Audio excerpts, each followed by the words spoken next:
आणि काय पुढे सुरू केलं तर राज ठाकरेंचा माझा आणि गौतम अडाणीचा एक फोटो. बरं, मग पुढे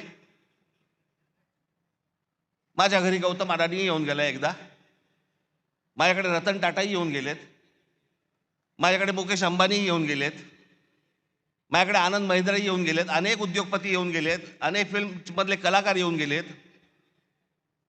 घरी येऊन गेले म्हणून त्यांची काय पापं झाकायची का मी? ते जे फोटो दाखवतात कधी 2-3 वर्षापूर्वीचा काहीतरी फोटो दाखवतात तो, जेव्हा घरी आले होते. आता घरी आल्यावरती काय हाकलून देऊ?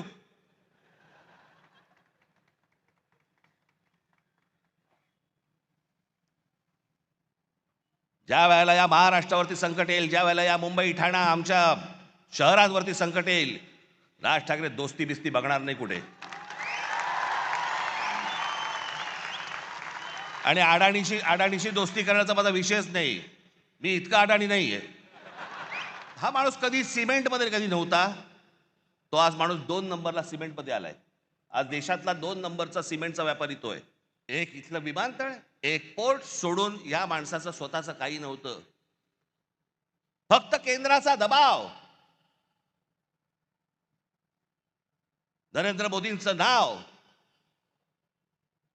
या एका गोष्टीवरती हा माणूस अख्ख्या देशभर पसरत गेला आहे.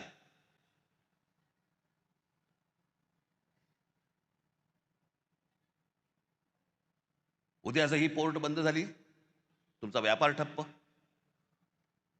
उद्या देशामधली वीज निर्माण करणारा हा गौतम अडाणी, उद्याने वीज बंद केली, तुम्ही अंधारात सगळे.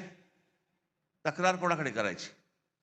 एक विमान कंपनी तुमचा देश ठप्प करू शकते. आज अदानीच्या हातामध्ये सिमेंट आहे, आज अदानीच्या हातामध्ये वीज आहे, अदानीच्या हातामध्ये विमानतळ आहेत, अदानीच्या हातामध्ये पोर्ट्स आहेत, लोखंडाचे व्यापार, म्हणजे सगळं. म्हणजे उद्या हे जर समजा सिमेंटचे समजा करायला लागले, भाव वाढवायला लागले, तुमच्या घरांच्या किमती वाढत जाणार. या देशामध्ये तुमचं भवितव्य, तुमचं भविष्य हे कोण ठरवणार? गौतम अडाणी ठरवणार. आणि एक माणूस या देशामध्ये इतका मोठा होतो फक्त 10 वर्षामध्ये, फक्त 10 वर्षामध्ये.